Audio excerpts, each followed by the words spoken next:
the Johnson Wax Program with Throckmorton P. Gildersleeve.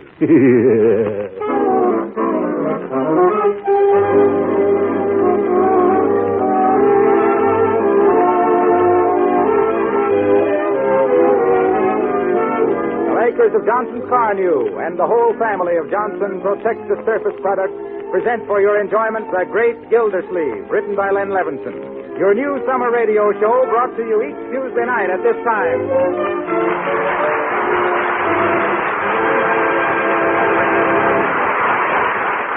We'll hear all about the Great Gildersleeve in just a moment. Right now, here's a question for you quiz lovers. What is it that does two things at the same time? You're right, it's Johnson's Car New, that both cleans and wax polishes your car at one and the same time in one easy operation. Now, if you drive a dull and dirty car around town, it's just because you haven't heard about Car New. You don't know how easy it is to give your car that showroom shine your family will admire so much. My suggestion to you for today is just this.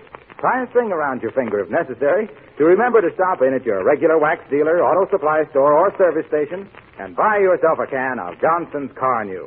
Don't put it off. The cost is very low and the results are amazing. You'll agree with thousands of other enthusiastic car owners that your car looks like new when you use Car New.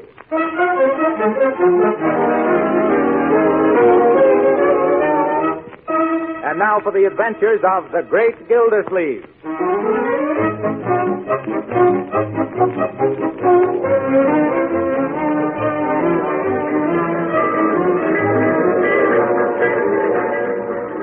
Wistful Vista. Coming into Wistful Vista. Oh, conductor, excuse me for interrupting, but what town is this? Wistful Vista, lady. Oh. Now, you won't let me ride past Summerfield, will you? Lady, we don't reach Summerfield till tomorrow, and we can't go past it because it's the end of the line. Yes, you told me all that before. You say this is Wistful...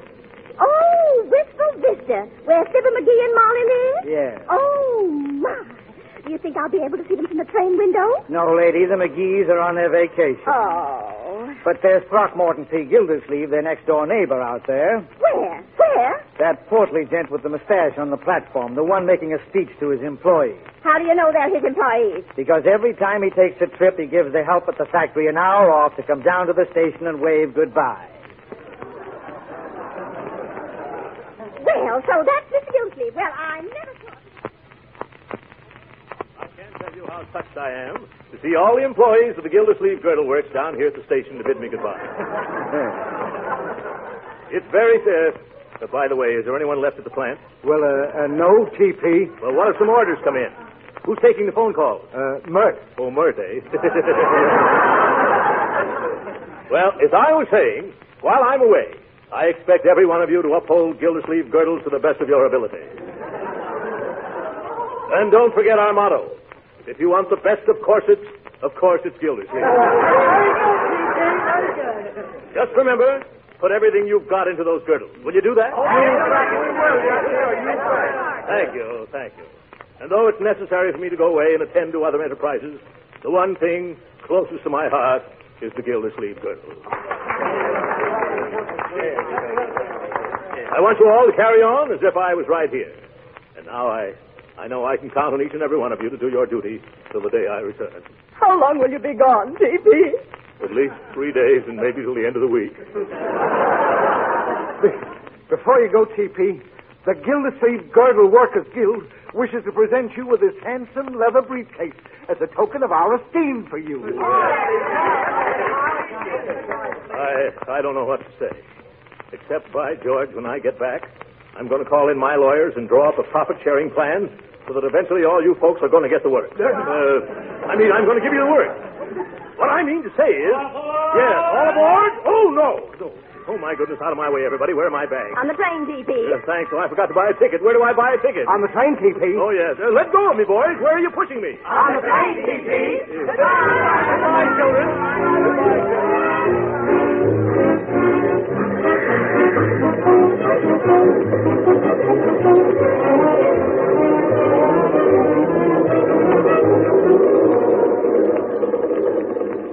Here's your ticket, Mr. Gildersleeve. Sorry I haven't any berths left. Couldn't you squeeze me in somewhere? I'll try, though it'll probably be a tight squeeze.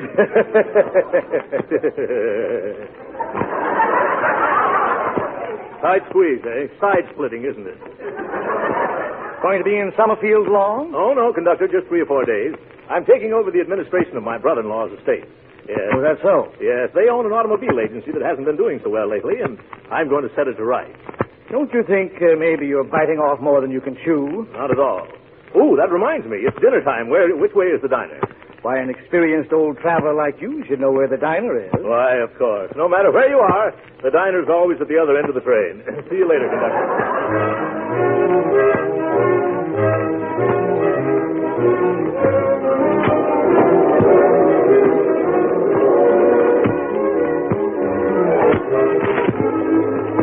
Pretty crowded in here. I smiled. Is it all right, Hannibal? I said if this gentleman doesn't mind reading his paper on his own side of the table. Excuse me, sir. Do you mind? Yes, I do. I'm particular whom I eat with. You are, eh? Well, I'm not. I'm hungry. Waiter, bring me a steak. Nice, juicy double tenderloin, rare. Waiter, where's my milk toast? I ordered it 15 minutes ago. Yeah, I'm sorry, but milk toast takes time, you know. And waiter, I want a big heaping plate of French fries. Yeah, French fries, yeah. And some pickles. And a cup of strong coffee with lots of cream. Yeah, coffee Boston. I'll get it right away. And bring me my milk toast made with gluten bread, remember? Gluten bread. Oh, that reminds me. Some hot biscuits and a lot of butter and a little pot of jam. Gluten bread toasted and a cup of hot water. Yeah.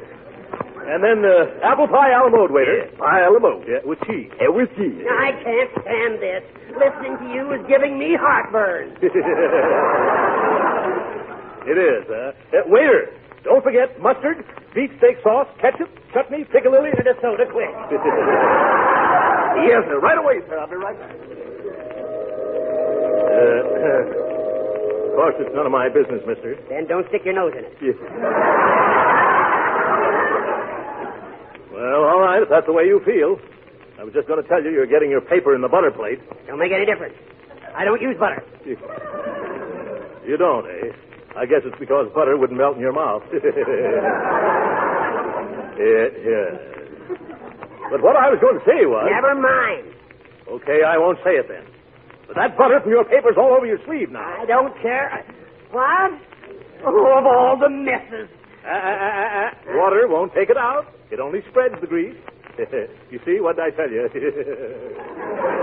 I'll thank you to mind your own business. Well, that's fine. Thanks for telling you on what side your sleeve is buttered. You leave my sleeve out of this. Well, leave your sleeve out of the butter, then. Furthermore, what's the idea of jumping down my throat? What do you expect addressing a perfect stranger? You're far from perfect, stranger. From now on, I'm going to make a career out of ignoring you. That suits me fine. Oh, that's my foot you stepped on, you big buffalo. Excuse me, I always put on the brakes when we go downhill. I ever heard of them. Here comes my food. That's pretty snappy service, waiter. Yes, sir. Well, where's my milk toast? Yeah, I'm sorry, sir, but the chef, he's all out of glutton bread, sir. Yes. He wants to know would pumpernickel do just as well. No, pumpernickel wouldn't do just as well. What's the idea of keeping me waiting all this time while you serve this lump of lard the minute he sits down? Oh, no, look here, mister. I don't want to look here. I'm sick of the sight of you. The idea. An overstuffed ox like you.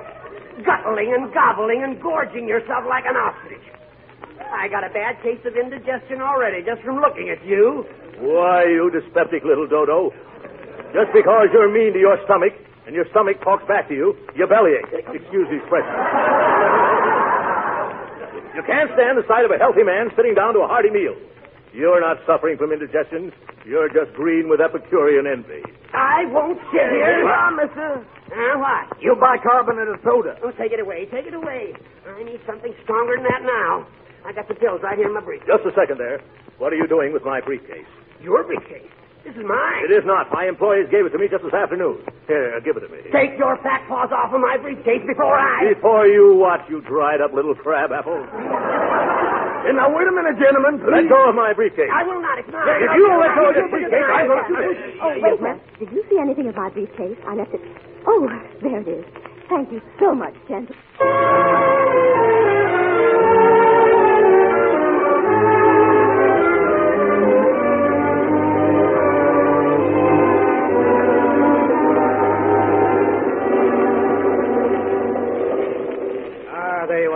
Gildersleeve. I've located a berth for you at last. Oh, that's fine. I was getting tired of sitting around here in my pajamas.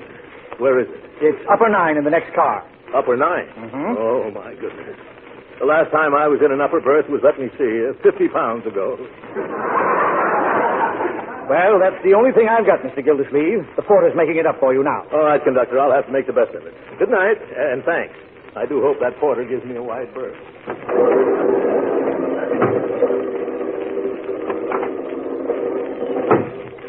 Oop. It's so dark in here. Porter! Porter! Quiet! Oh, excuse me. Oh, Porter, Yes, sir. have you got upper 9 ready? Yes, sir. But I didn't anticipate no gentlemen to such ample proportions. Yes, well, I guess I better take a ladder. Yes, better take 2. They're small. Yes. All right, come on. Here we are right up there. Hey, that looks kind of high. You hold these ladders steady, Porter. Remember, if they tip, I won't. Yes, sir. Yes, sir. Now be careful, mister. Train's coming to a sharp curve pretty soon. When? Then. Hold on, mister, to the ladder slide. I can't hold on. I'm coming down. Look out below. Oh, what hit me? Oh, my back. Here, mister, let me help you up. I don't want to get up. I want to sleep. Not you, mister.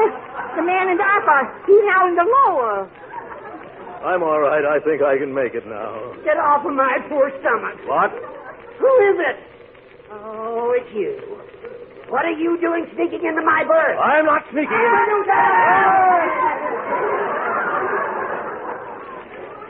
I'm not sneaking. I'm trying to climb into bed. I'm your upstairs neighbor. Isn't that nice? I hope that swinging shelf snaps shut on you. Yeah? Well, if it's going to swing, I'll see that it swings your way. And if I land on you, brother, you'll spend the rest of the night sleeping in the roadbed. Quiet. Let me go to sleep. Okay, Grandpop. Unpleasant dreams. All right, Porter, give me a leg up again, will you?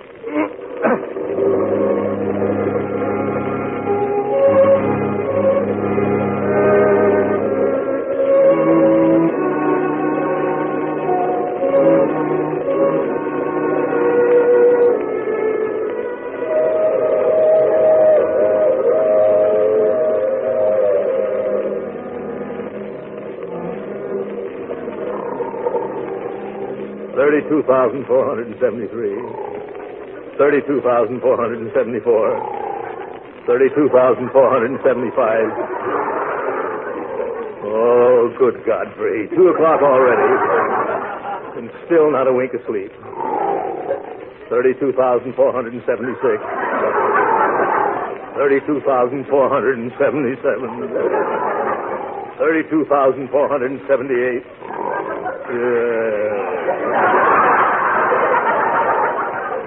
What's the use? There was only some way of stopping that buzzsaw down there. I can't stand it any longer. Where's that porter? I've been ringing for a half an hour. Did you call me, sir? Yes. Would you mind getting me a cup of ice water? I can't sleep. Yes, sir. Yeah. Here it is, mister. Thanks. Thanks for the ice water. You needn't wait. Good night. Oh, good night, sir. Yeah. Now, if I can hold the cup in this hand and open the lower curtain with you, I've got it.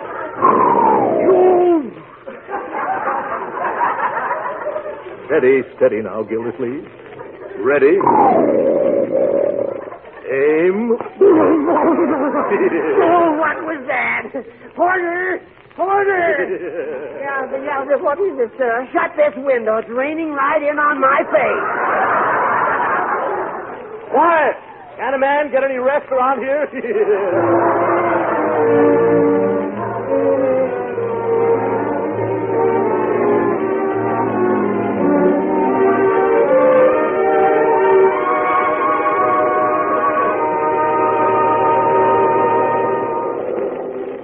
Good morning, Porter. Had a wonderful sleep.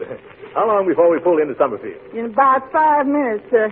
You want me to brush you off? No, I'll walk down the steps like the rest of the passengers.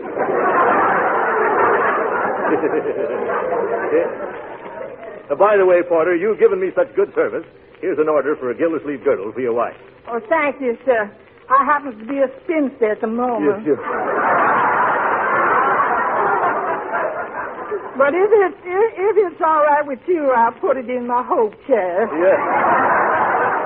Yeah, that's perfectly all right. Well, hello there, Gildersleeve. Why, Harlow Wilcox. What are you doing on this train? Oh, starting on my vacation. You are, huh? Aren't you working this summer? No, I'm off till the fall. Well. The Johnson Wax people said car news sales are going so well, there's no reason for me to hang around. What do you mean? Well, for the past 39 weeks, I've told everybody all about Johnson's car news. I've described how easy it is to use and how effective it is in giving your buggy that new car finish. And as a result, folks don't need to be reminded all the time. They don't, huh? No, they'll remember to go to their dealers the minute they run out of car news. Because they know that it not only cleans the finish of your car, but also protects it and makes it look like new. Isn't that so? Well, who am I to say no? So you see, I don't have a thing to worry about this summer. I'm just going to take it easy. Just as easy as it is to apply car news. By the way, where are you going, Throckmorton? Well, I'm going to visit my niece and nephew in Summerfield, Harlow. I haven't seen them for 4 or 5 years. They've been away at school. Well, they must be pretty big now. Oh, yes. Evelyn's about 19 or 20, and Leroy is 12, I think. I ought to have a lot of fun with those kids. Yes, and vice versa, Throckmorton. Yes. Next stop, Summerfield. Hey, lady, wake up. Wake up. This is Summerfield.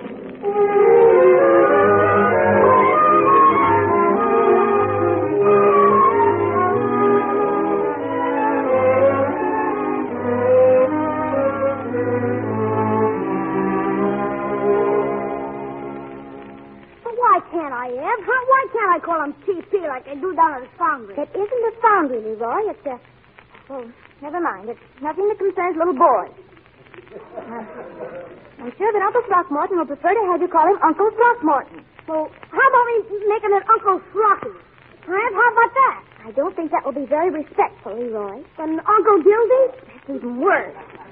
What's the matter with Throckmorton? Oh, shucks. You can't go around calling a big, tough guy who runs a steel foundry Throckmorton. Why, it's positively derogatory. It's derogatory. Is that true? Leroy, who told you Uncle Throckmorton was in the steel business? Yeah, you thought you were so smart, always trying to hide Uncle's business from me. What's wrong with having a steel mill? A steel mill? Sure, I know all about it. I once got hold of one of his letterheads. The Gildersleeve Girder Company. Yeah, so there. Yes. Gildersleeve Girder Company. See, he should be here by now, shouldn't he, Ev? Oh, now, don't you worry, Leroy. Just as soon as his train arrives, Mr. Wills will bring him here for breakfast. Yeah, I wanted to go down to the station, too. I know, but Ted has to discuss all the legal details with Uncle Throckmorton before we go to court. Say, you're getting pretty darn stuck on that Ted guy, aren't you? Why, Leroy Forrester, I am not. Ted Wills is merely our lawyer. He is not. Williamson, Williams, Willies, and Wills are our lawyers, and Ted's nothing but the tail end. Well, he's young yet. You just give him time. Ah, there you go. Oh, say, how's if I should call him Uncle Morton? Call who? Oh, Uncle Throckmorton. Well, I don't think you'd object to that. Wait, I can do better than that. How's this? Uncle Mort. Who's that? Uncle Mort. I'll answer it. Well, I'll bet this is little Leroy. Leroy, this is your uncle. Hi, Uncle Mort. Yeah, hi, who? You, Uncle Mort. You don't mind if I call you Uncle Mort, do you, Uncle Mort? Not at all. Go right ahead. Uncle Mort, eh? I like that. And this is Evelyn, Mr. Gildersleeve. Evelyn, eh? Come here, my dear. My, how you've grown.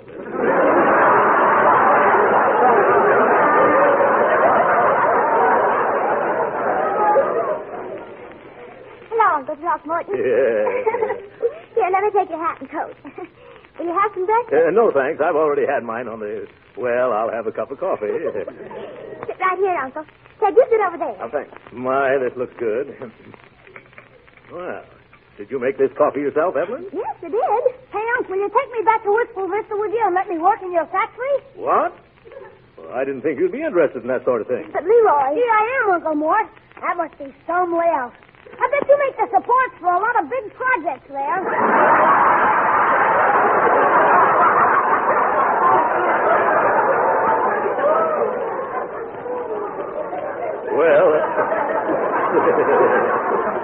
We don't turn out anything much in the way of supporters. We sort of confine ourselves to foundations. Yeah, I'd like to go along sometime when you install some of those foundations. I don't handle it. What do you think I am? Please excuse Leroy, Uncle Mort. You see, he's been like that ever since he found out you owned the Gildersleeve Girder Company. What? The Gildersleeve? Oh, yes. Yes, I see it all. Yes, bright boy, yes. Gee, Uncle, you don't know how swell it is for me to meet a real He-Man and a real He-Man business. Yes, it is? Sure. All I hear around this house is dresses and hats and hairdos and women's stuff. Oh. But it's going to be different with you around. Is it? Well, isn't it? Oh, yes, of course. Say, do you ever have to slug it out with any of them tough steel workers of yours? No, I never do. You don't, huh? Oh, well, of course. There have been times when I've had to put more snap into their work. Yeah, and once I was so angry, Leroy, that I picked up a badly made foundation and bounced it right off the foreman's head. You did? Yeah. Oh, boy, wait till I tell the kids at school about that. Now, Leroy, you let your uncle eat his breakfast. Have some toast, Uncle Mort? No, thanks. Speaking of toast reminds me of gluten toast. And boy, does that remind me. That reminds me of an amusing incident on the train last night. You'll enjoy this, Leroy. When I went into the diner, the only unoccupied chair was at a table with a sour little crab who had his newspaper spread out. That little rat yelled when the ice water hit him in the face. Well, if you've finished now, Mr. Gildersleeve, it's time to leave for court. Yes, I'm through, Ted. It was a fine breakfast, Evelyn. You're going to make some lucky man a wonderful cook. Hey, Ted. Oh, Uncle Mort. Come on, kids. Let's start over to the courthouse. This won't take long. Once the judge sees who he's dealing with, I'll be appointed administrator faster than you can say habeas corpus.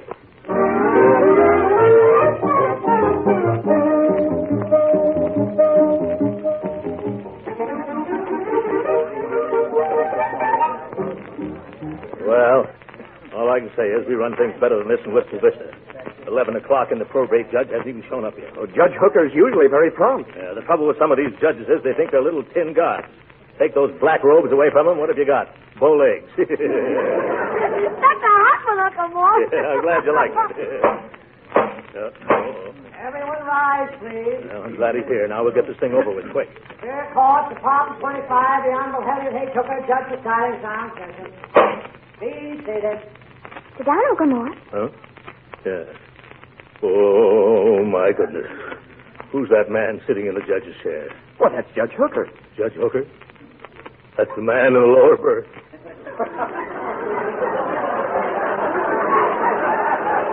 Alias? That's him, all right. Mr. Throckmorton T. Gildersleeve for appointment as administrator of the state of A. Forster. Well, that's us. Come on, Mr. Gildersleeve.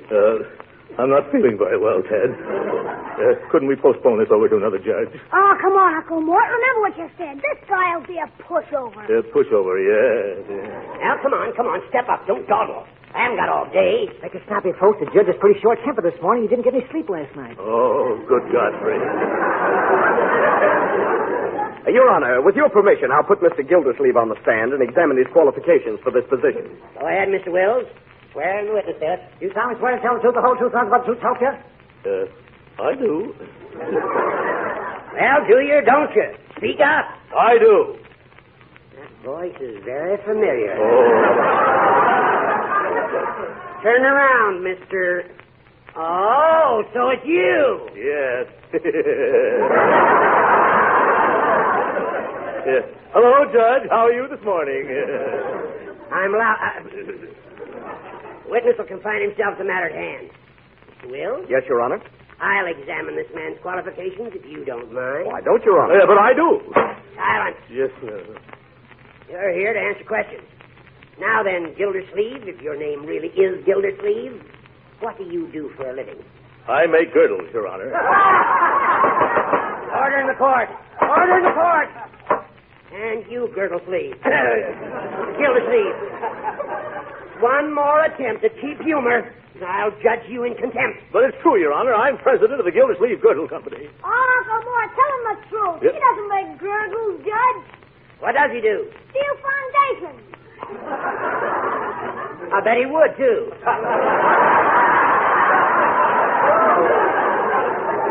Now, no more interruptions, my boy. Remember, this is a courtroom. You realize who I am, of course. Sure, you're a bow-legged little tin guy. What? Now, Leroy. But you just said so yourself, Uncle Mort. Oh, you did. Just a little joke, Your Honor. You know how I kid. No offense, I hope. It is an offense. Contempt of court. Just one more disrespectful remark, Mr. Gilder, whatever your name is, and I'll... Oh, don't do that, Judge. Uncle Mort will keep his opinions about you to himself. Won't you, Uncle Mort? Yes, I know better now. I'll be careful, Your Honor. See as you do. I hope that by now you realize the gravity of the situation, Mr. Gildersleeve, I certainly do, Your Honor. I'm going to ask you a simple, straightforward question. I want a simple, straightforward answer. Go right ahead, Judge. All right, Mr. Gildersleeve. What business are you in? Well, do I have to answer that? You do, and remember, you're under oath. Well, that is, Leroy, would you mind going out in the hall and get me some ice water? 1 minute. Who's running this court, you or I? You better not get Uncle Mort mad, Judge. Last night he threw a whole bucket of water on a guy out of a berth under him. And just because this guy was snoring. Oh, my God, here we go again. He did he? Yeah, and this boy Sap woke up and thought it was raining. Quiet. You ought to hear Uncle Mort tell it. Quiet. Thanks, I will. Let's hear all about it, Uncle Mort.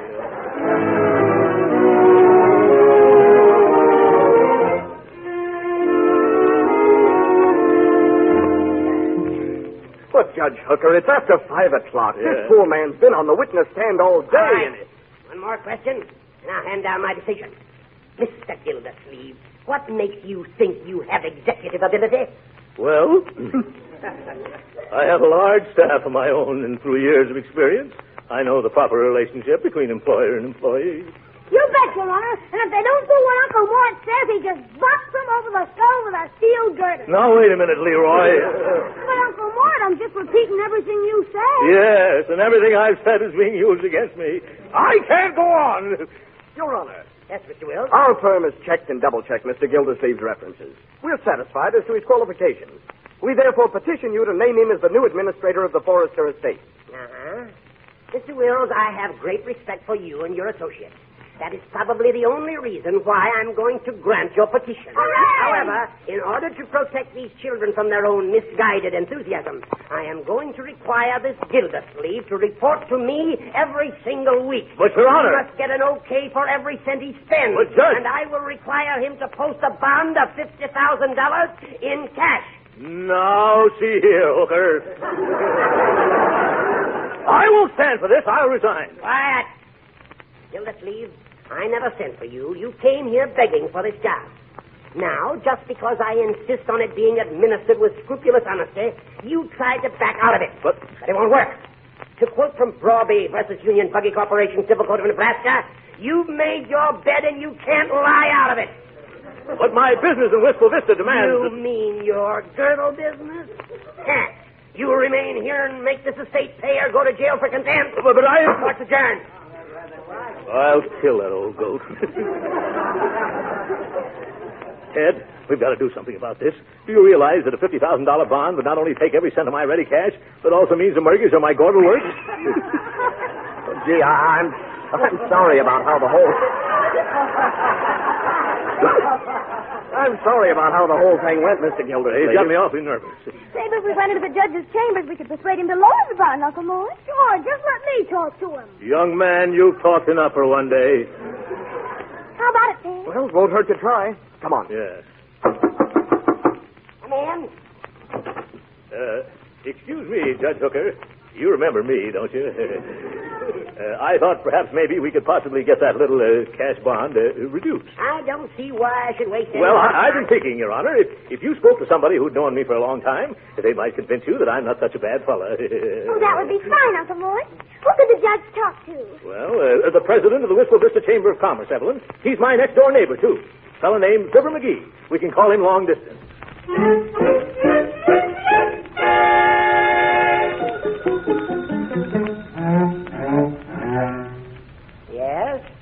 Yes, I see, Mr. McGee. Yeah, I'm glad you put me straight on that. Yeah, see, I knew my pal would set me in right. That's a very good point. I wouldn't have missed this chat for the world. Leroy, I want you to meet McGee one of these days. There's one of nature's noblemen. Oh, yes. This conversation will influence my decision a lot, Mr. McGee. Thank goodness. I guess you've made my mind up for me, Fibber. Ooh. Hold the phone a second. I'll tell him. Gildersleeve. Yes, Judge? Gildersleeve, I've decided to rescind that $50,000 bond. I knew that would happen if you spoke to my little chum. Yes.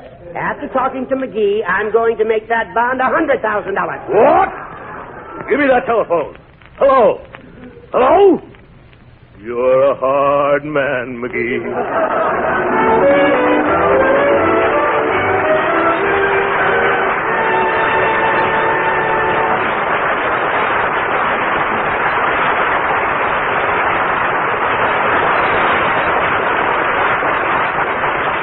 The great Gildersleeve will be back in just a moment.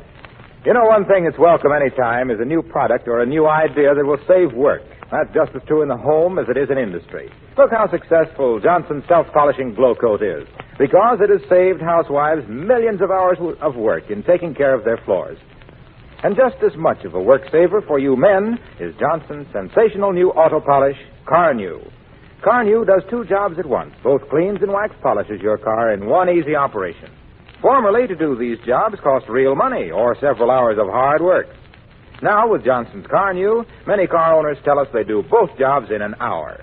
Imagine cleaning and wax polishing your car in 1 hour. Oh, if your car is very dirty, it may take you a little more, but you'll still say Car New is a miracle worker. As a matter of fact, thousands of the country's leading service stations are now using Car New for polishing customers' cars. There's only one way to find out how easy Car New is to use, what a beautiful showroom shine it gives your car. Try it yourself. Get a can tomorrow from your regular wax dealer, auto supply store, or service station. Remember, your car looks like new when you use Car New.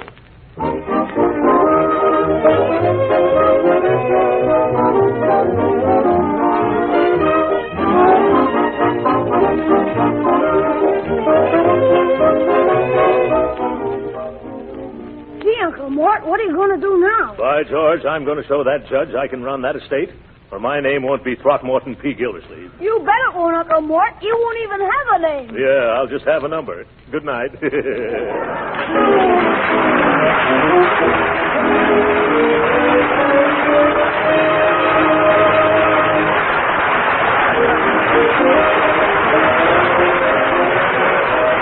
This is Harlow Wilcox, speaking for the makers of Johnson's Wax Finishes for the home and for industry, inviting you to be with us next Tuesday night to hear the further adventures of the great Gildersleeve. Good night.